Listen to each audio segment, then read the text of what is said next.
Deus foi decidida a construção ainda no tempo, bem no começo, lá em 1970 e alguma coisa, do governo militar. Foi uma mega construção, né? E hoje em dia é algo assim que fica lá longe do centro do Rio de Janeiro e é todas as necessidades e ausências a Cidade de Deus tem, né? E hoje em dia eles foram fazer uma operação. Ainda não há informações sobre apreensões ou feridos. Nas redes sociais, os moradores estão relatando desde o começo da manhã muitos tiros no local. A Cidade de Deus amanheceu com a Terceira Guerra Mundial. Eu nem sei como contar para vocês quanto tiro eu estou ouvindo nessa segunda-feira. Isso foi um conselheiro tutelar escrevendo no Twitter, né? Imagens feitas pela TV mostraram traficantes armados tentando fugir dos policiais por diversas ruas da comunidade. Com pistolas, fuzis, vários grupos fugiam em motos e outros corriam entre moradores que saíam de casa para trabalhar e estudar. Quer dizer, aqueles moradores, a qualquer momento, eles podem ser vítimas do que eles denominam bala perdida, que é uma violência absurda, né, contra aquelas pessoas que vivem nessas regiões. Profundamente lamentável, né? E eu fico pensando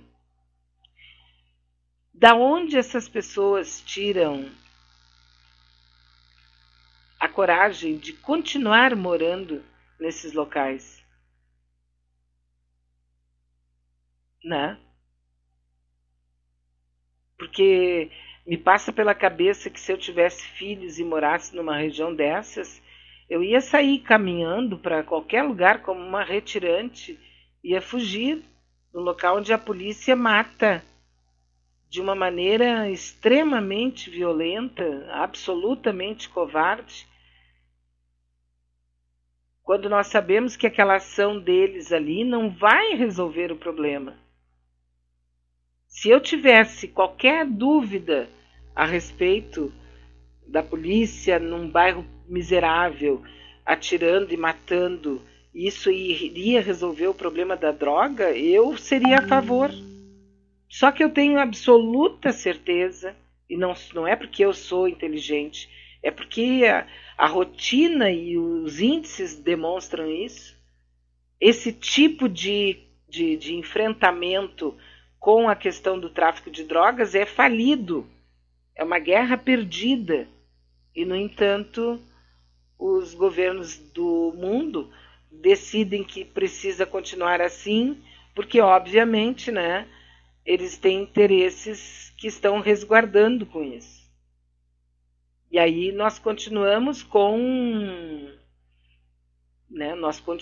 com a mesma violência de sempre.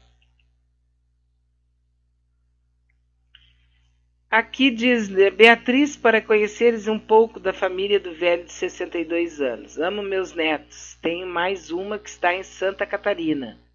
Fique com Deus. Só o nome não é Arthur. É o Felipe e o Augusto. Que coisa linda aqui. Muito lindo, né? Os dois lindos. Isso aí faz uma diferença pra gente, né? A existência dos nossos queridos, né? Dos nossos netos. Inclusive, uma família que já é... Primeiro, assim, ó, essa família que eu vou falar. É mãe, pai e 3 filhos. Uma filha e 2 filhos. Um filho já tem quase 50 anos. O outro filho tem 40 e poucos anos. E a filha tem 30 e alguma coisa. Nenhum dos 2 filhos quis ter filhos. Um casou, mas não tem filhos. O outro não casou, vive, de vez em quando viaja, vai para fora do Brasil, depois volta, tem uma vida bem assim, na dele, né? E a filha também casou, descasou e agora descasada ela está com um namorado e ficou grávida e teve um filho. Mas também não queria filhos.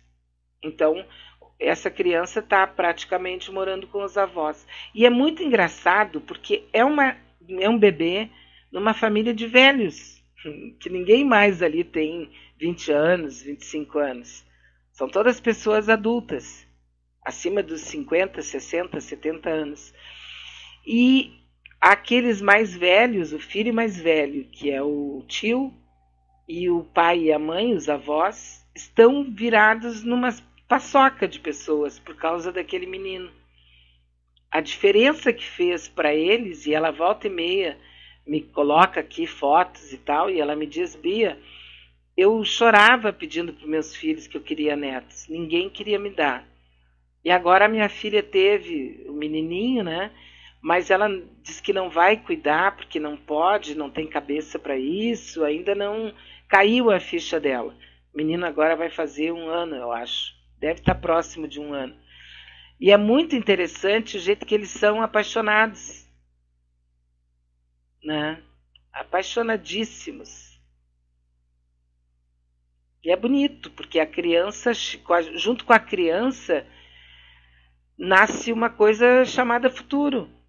Tu olha para uma criança e tu não vê o teu passado, os teus erros, as tuas falhas. Aliás, procure pensar menos nas tuas falhas, porque todos nós temos.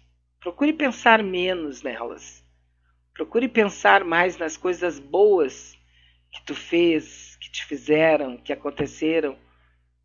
Só que nós temos essa tendência, né? A gente tem muito mais memória para contar coisas que nos fizeram sofrer e para chorar, do que para contar coisas positivas. É algo com o que eu pretendo trabalhar com os grupos da Filosofia Una, que nós estamos montando, né, agora para janeiro. Se você quiser participar, nós vamos trabalhar muito em cima disso, né? É uma questão que será colocada para todos, né? Quem tu é? E eu sei que as pessoas vão se enrolar para responder, né? Oi, bom dia. Eu também nunca comprei disco do Roberto Carlos. Nos filmes, a gente vê como ele tratou o Tim Maia e Erasmo Carlos. Ele foi um Moro para eles. Que nojo, principalmente para o Tim. É o caso, por exemplo, daquele outro que é muito famoso, o Didi Mocó, Renato Aragão, né? Quando você conhece um pouco da história dos Trapalhões, se tu tem algum sentimento assim, do tipo, ai, como ele é legal, qualquer coisa assim, tu perde com o Didi Mocó. Eu não gosto, nunca gostei dele nem no tempo dos Trapalhões. Eu gostava mesmo e assistia os Trapalhões por causa do Mussum e do Zacarias. Eu tenho memórias, por exemplo, daquelas brincadeiras que eles faziam com as músicas, inclusive do Roberto Carlos, que o Mussum botava uma peruca loira e fazia a mulher, e o Didi Mocó fazia horrores com as músicas. Aquilo me tem uma saudade bárbara. Muita saudade. Mas do Didi, não. E do Renato, o Dedé, eu também não tenho muito assim. Enfim, a gente tem as preferências da gente, né? Com certeza que sim. Bea, o que você acha da volta da Marta Suplicy? Olha, gente, eu não acredito nisso, que o Lula esteja trabalhando com essa hipótese. Não posso acreditar, porque seria uma coisa tão estúpida. Eu acho o Lula um cara tão inteligente que não vai ser necessário, não tem como.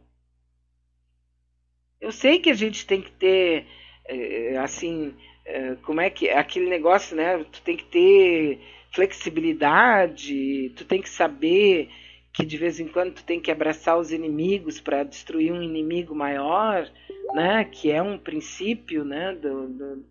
da arte da guerra, mas tem coisas que não dá. Eu não sou paulista, portanto não vou ficar de frente com uma cena dessas. Se isso acontecer, vai ser em São Paulo.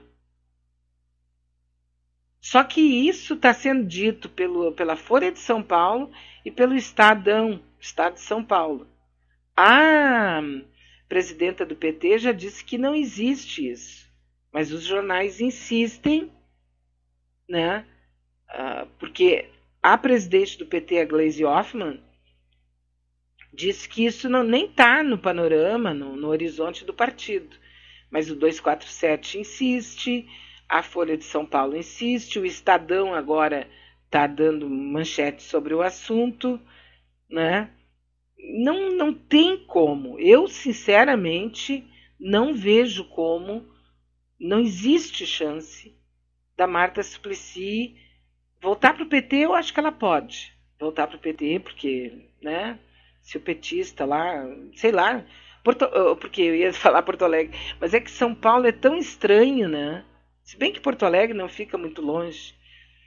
Eu não sei, eu não gosto de pensar que o PT não tem outros nomes e que precisaria da Marta Suplicy para poder fazer frente ao candidato do Bolsonaro, ao Datena, ou ao, sei lá, quem são as criaturas que vão ser candidatas lá em São Paulo.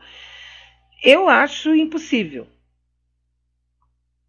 né, que o grosso dos petistas aceitem, porque como é que eu vou dizer,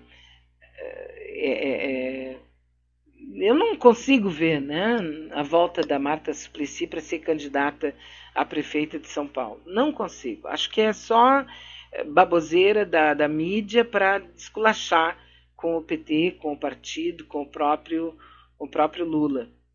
Na minha concepção, a maneira como eu vejo esse tema dessa forma, né?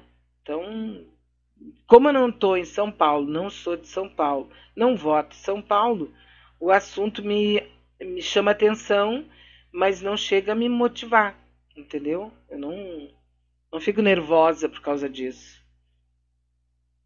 Pelo menos não muito, né? Mas como tem muita coisa para acontecer nesse ano agora, tem muita coisa, né? E os jornais estão dando como certo aí que o Lula está apoiando a Marta Suplicy, e eu particularmente não acredito nisso. A Gleisi Hoffmann também já disse que não, mas como o pessoal quer vender jornal e quer que o pessoal dê likes, né? Então é possível, né? Olha, o Bolsonaro diz lamentar morte de inocentes em ação da PM em Paraisópolis. Ele não comentou a operação da PM, ele só disse que lamenta as mortes de pessoas inocentes.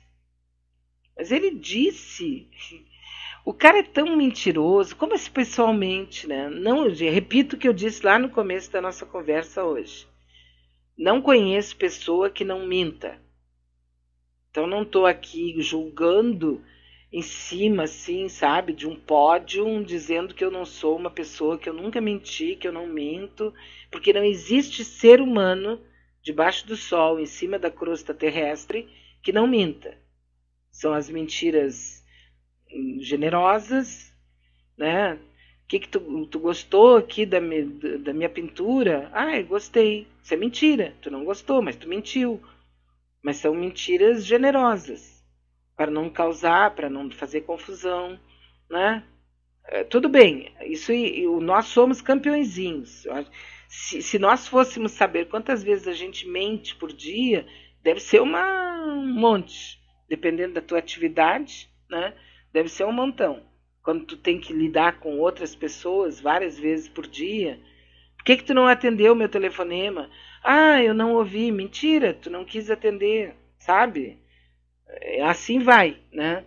Agora, esses caras, como é o caso do governador aqui do Rio Grande do Sul, eles são mentirosos. E eles ainda fazem mostrar que eles são mentirosos. Olha no caso aqui do Bolsonaro.